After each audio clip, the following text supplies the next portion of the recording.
The whispers started like most rumors do in Lagos, quietly at first, then growing louder with each passing day. They followed Monachi through the bustling streets of the city, past the fabric shops where she carefully selected materials for her designs, and into the quiet moments when she thought she had left her grief behind. A widow, they would say, their voices dropping to hushed tones. She shouldn't be involved in wedding preparations. It's bad luck. Munachi heard these whispers, of course. How could she not? But she chose to focus instead on the gentle whir of her sewing machine, on the way the fabric flowed beneath her skilled hands as she created another masterpiece.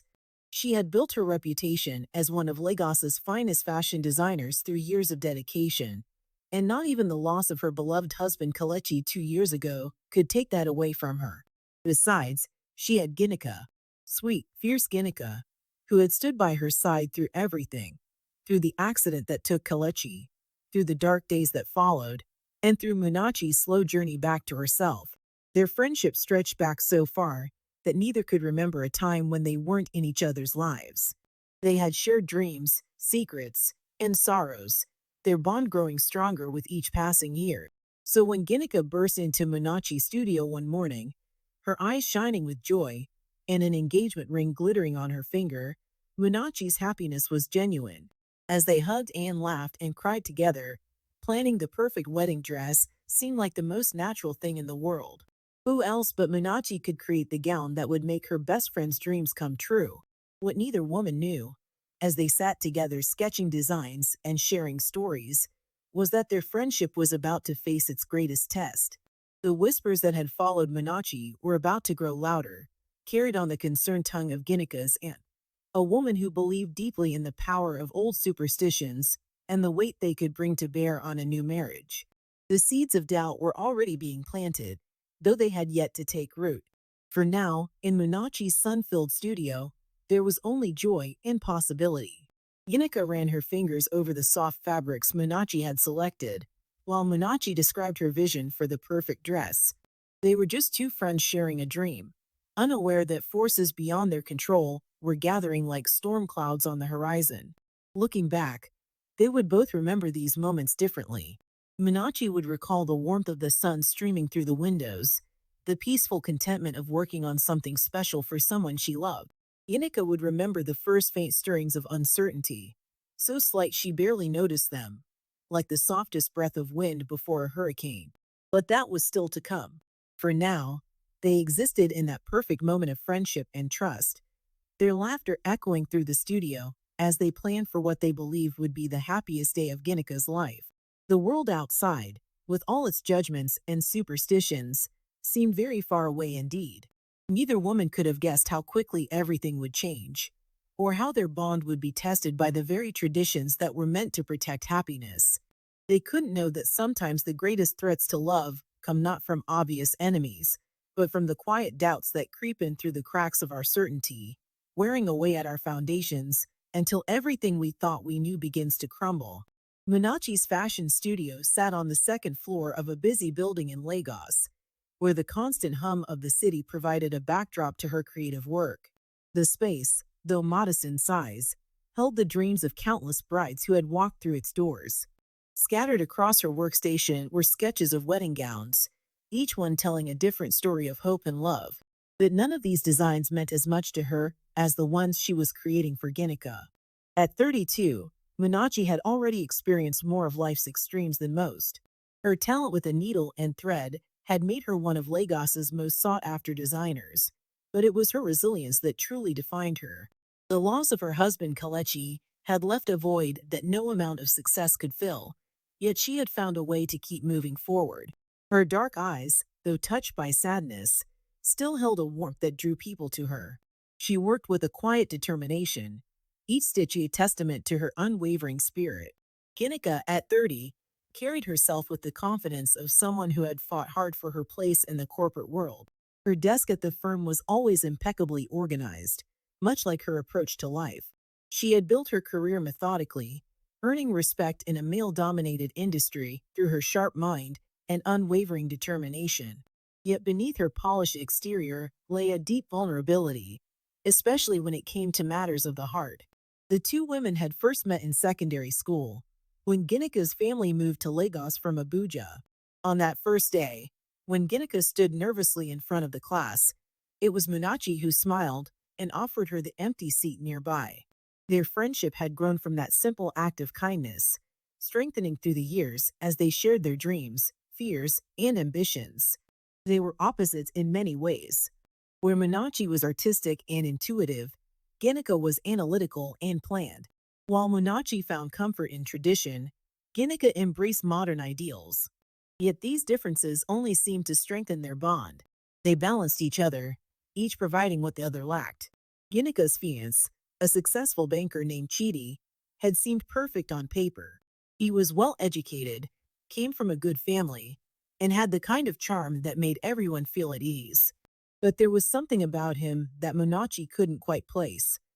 A shadow that passed over his face when he thought no one was looking. A hesitation in his voice when he spoke about the future. She had kept these observations to herself, not wanting to cast doubt on her friend's happiness. Then there was Ginika's aunt, Auntie Ada, a woman whose influence extended far beyond her small frame. She carried the weight of tradition like a shield, wielding old beliefs with the precision of a surgeon's knife. Her words, though always spoken with apparent concern, had a way of planting seeds of doubt that could grow into forests of fear. As the wedding preparations progressed, these four lives began to intertwine more closely. Each person brought their own hopes, fears, and secrets to the surface. Munachi worked on the wedding dress with all the love and skill she possessed, pouring her heart into every detail. Ginika threw herself into planning the perfect ceremony, perhaps too eager to prove that everything was as it should be. Chidi became increasingly distant, his absences explained away with vague references to work commitments, and Auntie Ada watched it all with knowing eyes, waiting for the right moment to share her concerns about having a widow so deeply involved in the wedding preparations. The studio became a stage where these different personalities played out their roles, each one's actions rippling out to affect the others. The sunlight that streamed through the windows illuminated more than just Munachi's workstation. It revealed the subtle tensions building beneath the surface of their seemingly perfect plans. What none of them realized was that they were all standing on the edge of a transformation. The coming weeks would test not just Munachi and Ginika's friendship, but their very understanding of love, loyalty, and truth. The beliefs they held dear would be challenged. Their assumptions about each other would be questioned, and the foundations of their relationships would be shaken to the core. In the quiet moments between fittings and planning sessions, when Munachi and Ginika sat together sharing cups of tea and memories, there was still that same easy friendship that had sustained them through the years. But even then, if they had listened carefully, they might have heard the first faint cracks beginning to form in the walls of their certainty. The afternoon that changed everything started like any other in Munachi's studio. She was bent over her work table, carefully pinning delicate lace to what would become Ginika's wedding dress, when Auntie Ada paid her unexpected visit. The older woman's presence seemed to fill the room, her disapproving gaze falling heavily on the half-finished gown. "Such beautiful work," Auntie Ada said, running her fingers along the fabric. "But of course, you've always been talented, Munachi." Even after, she let the words trail off, but their meaning hung in the air like smoke. Even after becoming a widow, Munachi's fingers stilled on the fabric. She had heard the whispers before, but never so boldly spoken in her own workspace. "Thank you, Auntie," she replied quietly, years of respect for elders holding back the words she really wanted to say. Later that evening, when Auntie Ada visited Ginika at home, the seeds of doubt were planted with expert precision. "My dear," she began, settling into her chair with the weight of centuries of tradition behind her, "have you really thought about what it means to have a widow making your wedding dress?"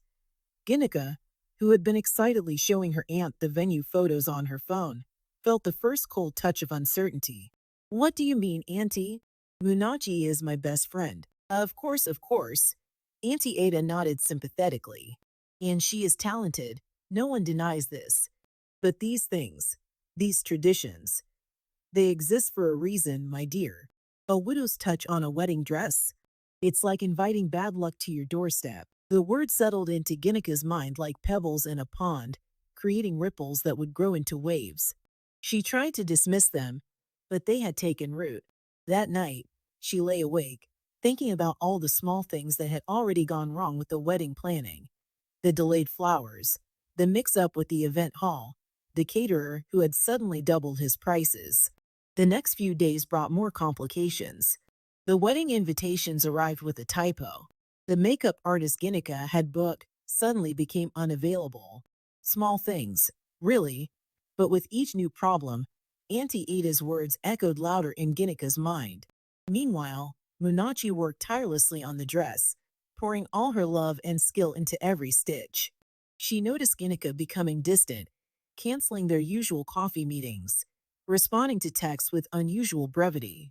But she attributed it to wedding stress, remembering her own preparations years ago. The breaking point came during what should have been a routine fitting. Ginika stood before the mirror, wearing the half-finished dress that Munachi had crafted with such care. The silence in the room was different than usual, heavier, charged with unspoken words. "Is everything all right?" Munachi asked, adjusting the hem. "You seem quiet today." Ginika caught her friend's reflection in the mirror, saw the concern in her eyes. The words stuck in her throat, but they had to be said. "I've been thinking," she began, her voice barely above a whisper. Maybe we should consider having someone else finish the dress." The pin in Munachi's hand slipped, pricking her finger. A small drop of blood welled up, as red as the pain that bloomed in her heart. "Someone else?" she repeated, hoping she had misheard. "It's just." Inika struggled to find the right words, words that wouldn't hurt as much as the truth. "People have been talking, and with everything that's been going wrong," understanding dawned on Munachi's face, followed quickly by hurt. "People have been talking about me? About me being a widow?" The silence that followed was answer enough. Years of friendship seemed to crack and splinter in that moment, like fine china dropped on hard floor. Munachi stood up slowly, her movements careful and controlled, though her hands trembled slightly. "I see," she said quietly. "So this is what our friendship means to you. Munachi, please understand," Ginika pleaded, turning to face her friend. "I'm just trying to be careful. So much has gone wrong already, and you think I'm the cause." Munachi's voice was steady, but her eyes betrayed her pain. "You think my grief, my loss, is somehow contagious? That it will infect your happiness?" The studio, which had always been a place of creativity and joy, now felt suffocating. The afternoon sun that usually made the fabrics glow now cast harsh shadows across both women's faces. Years of shared secrets, laughter, and tears hung between them like the delicate threads of a spider's web, beautiful but terrifyingly fragile. Ginika stepped down from the fitting platform, carefully removing the unfinished dress. Neither woman spoke as she changed back into her clothes. The rustle of fabric seemed unnaturally loud in the heavy silence. "I'll have someone collect the dress and the materials tomorrow," Ginika finally said, her voice small. "I'll pay you for all your work, of course." Munachi turned away, unable to watch her friend leave. "Keep your money," she said softly. "Consider it my wedding gift to you, the gift of peace of mind, knowing a widow's hands won't taint your happiness." The door closed behind Ginika with a quiet click, but to Munachi, it sounded like thunder. She stood alone in her studio, surrounded by the half-finished dreams of other brides, wondering how superstition could destroy something as strong as their friendship had been. What neither woman knew, as they both went home to cry into their pillows that night, was that this was only the beginning of their troubles. The real test of their friendship, and their beliefs, was yet to come. The morning of Ginika's wedding dawned with an unsettling quietness. The usual Lagos traffic seemed muted, as if the city itself was holding its breath. In her preparation room at the church, Ginika sat before a mirror, wearing the dress another designer had made, a dress that felt wrong in ways she couldn't explain. Her reflection showed a woman who should have been radiant with joy, but whose eyes held shadows of doubt. The past weeks had been a cascade of disasters. The wedding rings had vanished mysteriously from their velvet box. The new dress designer had fallen ill just days before completion. The reception venue had suddenly canceled, citing urgent repairs. Each new problem had reinforced Ginika's belief that she had been right to distance herself from Munachi, even as her heart ached with the loss of her friend. But now, An hour before the ceremony was to begin, Ginika's young cousin Sarah slipped into the room. Her face held the tense expression of someone carrying a heavy truth. Ginika, Sarah whispered, glancing at the door to ensure they were alone. There's something you need to know about Chidi. The way Sarah said his name made Ginika's heart skip a beat. What about him? Sarah's words came out in a rush, like a dam breaking. I overheard him at the bachelor party. He's been seeing someone else. His ex-girlfriend. He's been causing all these problems himself, hoping you'd call off the wedding. The world seemed to tilt beneath Ginika's feet. What are you saying? The rings didn't disappear, Ginika. He took them. The venue didn't cancel. He canceled it himself. He's been sabotaging everything because he doesn't have the courage to tell you the truth. Each word hit Ginika like a physical blow. Memories began to align themselves in a new pattern.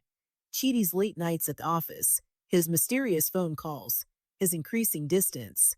But most painfully, she remembered her accusations against Monachi, her willingness to believe that her best friend would curse her happiness. Where is he now? Ginika asked, her voice strange and hollow. Outside, in the church garden. He's been pacing out there for the last hour. Ginika rose from her chair, the expensive dress rustling around her. She moved through the church hallways like a ghost, barely noticing the decorations she had chosen so carefully. When she stepped into the garden, she saw Chidi immediately. He was standing near a row of flowers, checking his phone with nervous fingers. Did you ever really want to marry me? Her voice carried across the garden, making him jump. He turned, his face showing first surprise, then guilt. Ginika, you shouldn't be out here. It's bad luck for the groom to see. Bad luck? She laughed, but it was a brittle sound. Like having a widow make my wedding dress? Is that the kind of bad luck you mean? His silence was all the confirmation she needed. How long? She asked. How long have you been seeing her? Chidi's shoulders slumped. 3 months, he admitted. I didn't know how to tell you. Your family loves me. The wedding was planned, so you decided to sabotage everything instead? Make me think I was cursed. Let me blame my best friend. Inside the church, guests were beginning to arrive. Their murmured conversations drifted out to the garden, a reminder of all the people waiting to witness what they thought would be a celebration of love. I never meant to hurt you, Chidi said, but the words rang hollow. Ginika looked at him, really looked at him, and saw for the first time how weak he truly was. All this time, she had been afraid of imaginary curses, while the real betrayal had been right in front of her. You never meant to hurt me? Her voice was steady now, stronger. But you let me destroy my friendship with Minachi. You watched me blame her for everything you were doing. She turned away from him, her mind already racing ahead. There was a church full of guests waiting, expecting a wedding. There were photographs to be taken, meals to be served, dances to be danced. And somewhere across Lagos, there was a best friend who deserved an apology. Ginika pulled out her phone and dialed Monachi's number. It rang 4 times before her friend's voice, cautious and distant, answered. Monachi, she said, her voice breaking. I've been so wrong. About everything. Can you come to the church? Please? I need my best friend. There was a long pause on the other end. Finally, Monachi spoke. I'll be there in 20 minutes. Ginika ended the call and turned back to Chidi, who stood watching her with a mixture of guilt and relief on his face. You should go, she said quietly. Go to her. Your ex-girlfriend. Or should I say, your current girlfriend. I'll handle everything here. As Chidi walked away, his shoulders bent under the weight of his revealed truth, Ginika felt a strange sense of peace settle over her. She had lost defiance, but might regain a best friend. And somehow, that felt like the better end of the deal. Walking back into the church, she could hear Auntie Ada's voice rising above the general murmur, probably sharing more of her superstitions and warnings. But those voices held no power over her now. She had learned the hard way that real betrayal comes not from widows or superstitions, but from allowing fear and doubt to poison what is pure and true. Now she just had to wait for Minachi to arrive and hope that their friendship was strong enough to survive the storm she had created. Real love, she was beginning to understand, wasn't about perfect weddings or expensive dresses. It was about the people who stand by you, who forgive you even when you've hurt them, who love you enough to tell you the truth. The church buzzed with whispers as Ginika stood before the gathered guests. Sunlight streamed through the stained glass windows, painting rainbow patterns on her wedding dress. The dress that had caused so much pain, and now seemed to mock her with its pristine whiteness. But as she faced the crowd, her voice was clear and strong. "There won't be a wedding today," she announced, her words cutting through the murmurs like a knife. "I've discovered something about love. Real love isn't about perfect ceremonies or avoiding bad luck. It's about truth and loyalty, and standing by the people who have always stood by you." In the back of the church, Munachi slipped in quietly, still wearing her work clothes, her face showing both concern and uncertainty. Their eyes met across the space, and in that moment, all the superstitions and fears that had torn them apart seemed foolish and small. Auntie Ada rose from her seat, her face dark with disapproval. "Child, what are you saying? Think about the shame."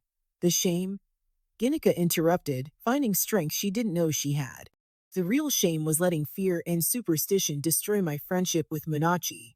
The real shame was blaming her for things she never did, while the actual betrayal was right in front of me."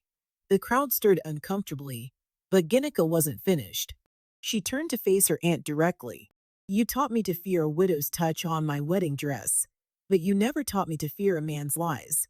You warned me about imaginary curses, but missed the real danger of letting others poison my mind against those who truly love me." Munachi moved slowly down the aisle, drawn forward by the power of her friend's words. As she approached, Ginika stepped down from the altar to meet her. "I'm so sorry," Ginika whispered, her composure finally breaking.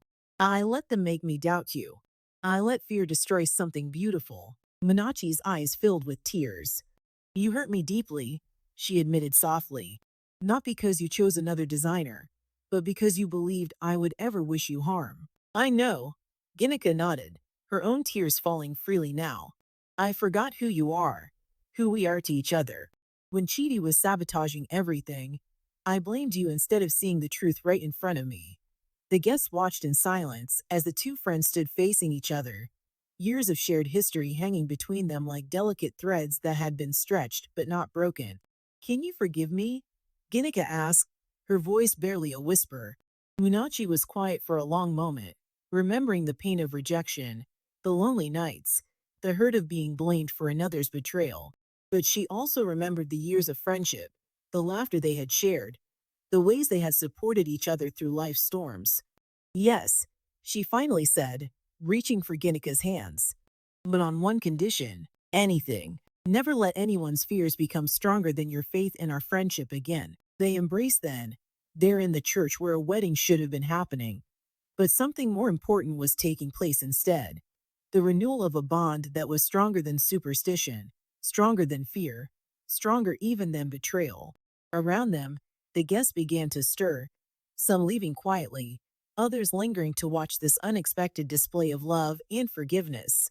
Auntie Ada remained in her seat, her face a mixture of confusion and contemplation, perhaps beginning to understand that some traditions deserve to be questioned, some fears deserve to be challenged. Later, as they sat in Munachi's studio among the fabrics and designs that had first sparked their troubles, Ginika and Munachi shared a cup of tea and the comfortable silence of old friends. "What will you do now?" Munachi asked softly. Ginika looked around the studio, at the half-finished dresses and sketches that represented so many dreams. "I'm going to start over," she said. "But this time, I'm going to trust my heart instead of other people's fears." Munachi nodded, understanding that her friend was talking about more than just wedding plans. "And I'll be here," she promised. "Not as your wedding dress designer, but as your friend, just like I've always been." The setting sun cast long shadows through the studio windows, but neither woman moved to turn on the lights. They sat together in the growing darkness, two hearts healing, two spirits reconnecting, two friends finding their way back to each other. Outside, Lagos continued its endless dance of life, cars honking, people shouting, music playing. But in the quiet of the studio, something profound had changed. The whispers about widows and bad luck seemed to have lost their power, replaced by a deeper understanding of what truly matters in life. And if anyone had been watching, they would have seen that the real magic wasn't in avoiding supposed curses or following traditional beliefs. It was in the simple, powerful act of two friends choosing love over fear, truth over superstition, and forgiveness over pride. In the months that followed the wedding that wasn't, Lagos continued to change and grow. But something had shifted in the lives of those who had witnessed that day at the church. The story spread through the city like ripples in a pond, touching hearts and challenging minds in unexpected ways. Minachi's fashion studio flourished more than ever. Women began coming to her not just for her designs, but for her strength. They saw in her a woman who had faced society's prejudices and emerged stronger. Some were widows themselves, finally finding the courage to step back into life's celebrations. Others were brides who chose to believe in love and friendship over ancient fears. One afternoon, as Munachi worked on a wedding dress, a young bride-to-be asked her what she had learned from everything that happened. "I learned that grief doesn't make you cursed," Munachi replied, her fingers steady on the delicate fabric. "It makes you human. And sometimes the people who try to protect us from imaginary dangers are really just protecting themselves from having to question what they've always believed." Ginika, too, had found her own path to healing. She threw herself into her work, earning a promotion that took her traveling across Africa. But more importantly, she found a new kind of freedom. The freedom that comes from choosing truth over tradition, love over fear. When Auntie Ada fell ill that winter, it was Ginika who spent the most time by her bedside. During those quiet hours, they had long conversations about beliefs, about fear, and about the power of questioning the things we're taught to accept without thinking. "I wanted to protect you," Auntie Ada admitted one evening, her voice weak, but her eyes clear. "But I realize now that sometimes our protections become prisons. We hold on to old beliefs so tightly that we strangle the very happiness we're trying to preserve." The old woman's words spread through the family like a healing balm, encouraging others to examine their own beliefs and prejudices. Younger cousins began standing up to old superstitions, not with rebellion, but with gentle questioning and loving discussion. Chidi, they heard, had married his ex-girlfriend in a quiet ceremony. The marriage lasted 6 months before falling apart under the weight of secrets and lies. Some said it was karma, but Ginika knew better. She understood now that relationships built on deception carry the seeds of their own destruction. One year after the almost wedding, Ginika and Munachi sat together in the studio, sharing a meal and watching the sunset paint the Lagos skyline in shades of gold and purple. A new wedding dress stood on a mannequin nearby, this one for Ginika's younger sister, who had insisted that only Munachi could design it. "Do you ever regret it?" Munachi asked softly. "Not going through with the wedding?" Ginika looked at her friend, seeing the strength and grace that had always been there, that she had once been blind to. "I regret letting fear make me doubt you. But no, I don't regret choosing truth over lies, even if the truth hurt at first." "And what about love?" Munachi's question held no judgment, only curiosity. "I believe in it more than ever," Ginika smiled. "But now I know that love isn't just about romance. It's about the people who stand by you when the world tries to make you doubt yourself. It's about choosing to believe in someone even when others tell you not to." Their conversation was interrupted by the arrival of a young woman, another bride-to-be seeking Munachi's talents. As she described her dream dress, her mother hovered nervously in the background, clearly concerned about something. "Is it true?" the mother finally asked, "that you're a widow?" The studio fell silent. A year ago, this question would have brought pain and tension. But now, Munachi simply smiled, her eyes meeting Ginika's for a moment before she answered. "Yes, I am," she said proudly. "And that makes me someone who knows the value of love, the importance of truth, and the strength it takes to choose joy even after sorrow. Would you like to see my designs?" The mother, touched by Munachi's quiet dignity, nodded. And as they began discussing fabrics and styles, Ginika watched her friend work, seeing in her the embodiment of everything they had learned. That true curses come not from widows or superstitions, but from letting fear guide our choices. That real love, whether romantic or platonic, thrives on trust and withers in the soil of doubt. That sometimes the bravest thing we can do is question the beliefs we've been taught to accept. And most importantly, that when we choose friendship over fear, truth over tradition, and love over superstition, we create a new kind of legacy, one that future generations can build upon rather than break free from. As the Lagos night settled around them, the studio glowed with more than just electric light. It glowed with the warmth of lessons learned, friendships strengthened, and the quiet revolution of hearts that had learned to choose love over fear.